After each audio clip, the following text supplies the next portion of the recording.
these people are back, and today one of them has an article in the Financial Times, and he's Elbridge Colby, and we read that Elbridge Colby is a former official of the United States. The writer is a principal at the Marathon Initiative and served as Pentagon lead for the 2018 National Defense Strategy. Now, I don't have any idea what the Marathon Institute is, but we have an infinite number of these think tanks floating around Washington, all of them financed to a greater or lesser extent by the military-industrial complex.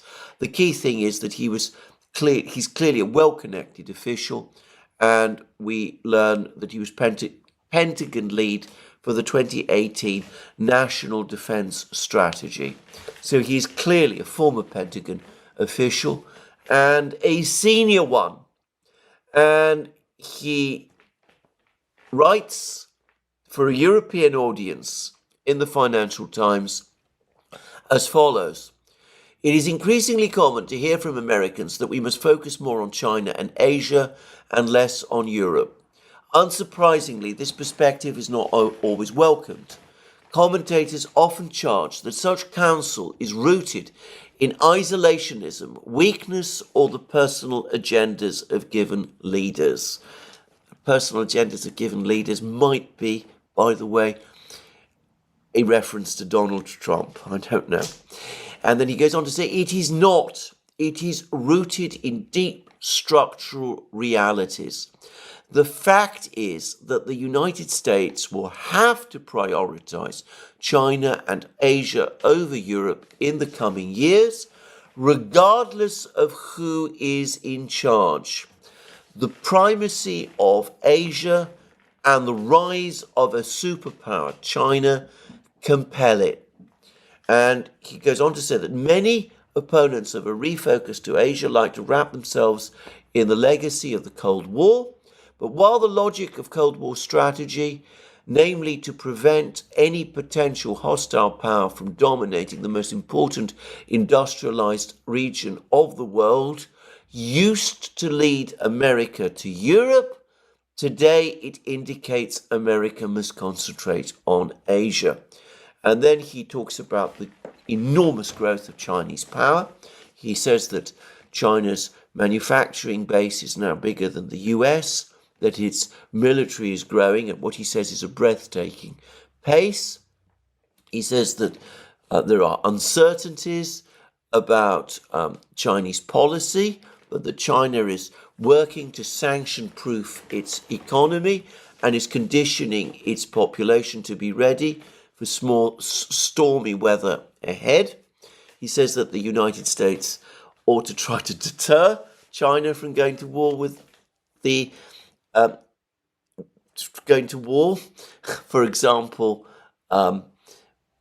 by undertaking a successful invasion of Taiwan or any other ally in Asia. And of course, people like the writer of this article are very well aware that even as I'm writing this, a massive Chinese exercise is underway around Taiwan, with the Chinese Navy openly rehearsing a blockade of Taiwan. Anyway, he writes all about this, but he then goes on to say that despite the fact that China is rising, Asia is rising, China is the main challenger to the United States today, some people still live in illusions that the United States can deter both China and Russia at the same time. Many will concede this, but say America should still be able to provide the bulk of the defense for its allies in both Asia and Europe. But this is simply not realistic.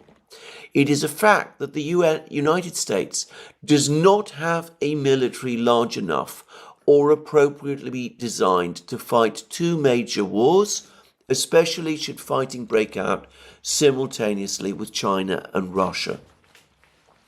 And He says there is very significant overlap between the needs for a fight over Taiwan and one in Europe, not enough resources to go round, and an urgent demand for the US to make up lost ground in Asia.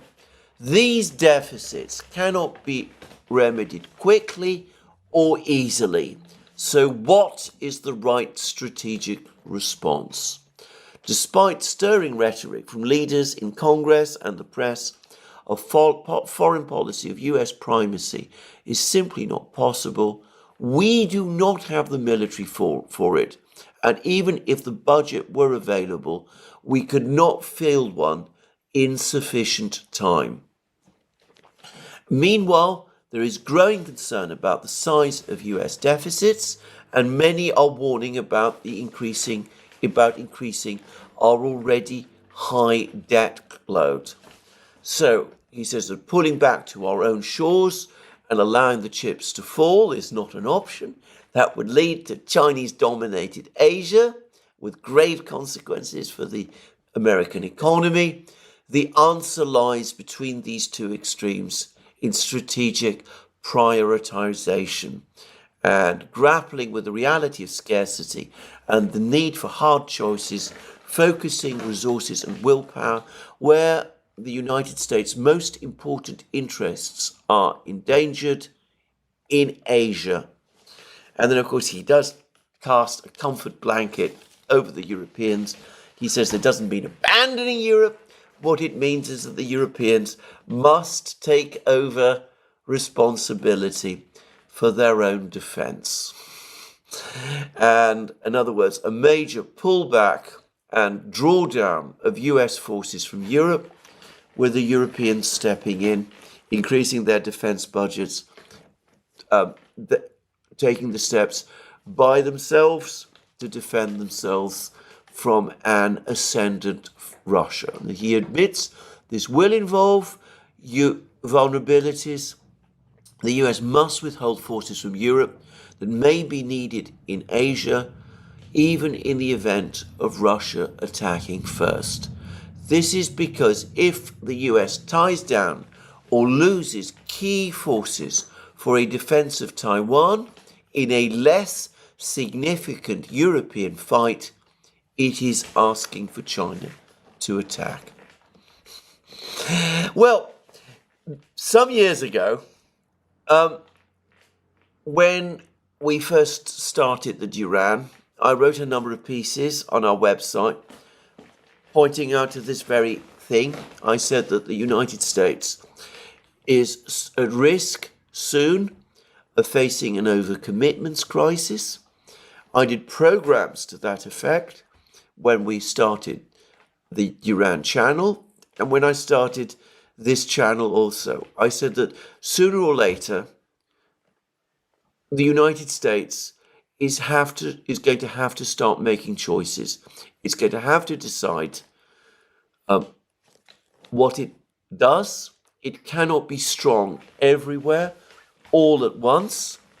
Its utterly catastrophic diplomacy has created a situation where it is in conflict with two superpowers instead of one. Its resources are not equal to that, all the more so given that it's also taken upon itself all sorts of commitments in the Middle East, where it is also facing an intractable and costly situation. So, interestingly enough, this person, Mr. Elbridge Colby, is very careful not to mention the word Ukraine in any part of this article. But it's not difficult to see through it, and I'm no doubt at all that he does represent an influential body of opinion within the Pentagon. Basically, what he's saying is, Project Ukraine has failed. Project Break Up Russia has also failed. All that the administration has been trying to do in Europe has ended up in disaster. All that's been achieved is that Russia has become much more powerful. It's remilitarizing, it's rebuilding its military at a pace that we simply cannot keep up with. But we've got to look at our strategic interests. We must pull back from Europe, abandon Project Ukraine, focus on China instead. And of course, when I say abandon Project Ukraine, I don't mean that Mr. Colby or anyone else in the American political leadership says just cut and run, though it might eventually come to that. What these people are saying is try and find some way out. Talk to the Russians, speak to Putin, see whether you can agree this freeze idea, because there is really no choice. That is what we have to do. Otherwise, we're going to face a situation where our entire position in Asia will begin to collapse. Now, I ought to say that if you go to the thread of this article on the Financial Times, you will see all sorts of European respondents, and they're furious about this. They're horrified by the implications of what is set out in this article. And I'm also going to say something. I think that European governments have been aware of this for a long time, and they've been worried that this is the drift of US policy away from Europe and towards Asia. And I think that when we read articles and commentaries in European newspapers talking about the threat of Donald Trump, what they're really referring to is the threat, at least as the Europeans perceive it, of thinking like this.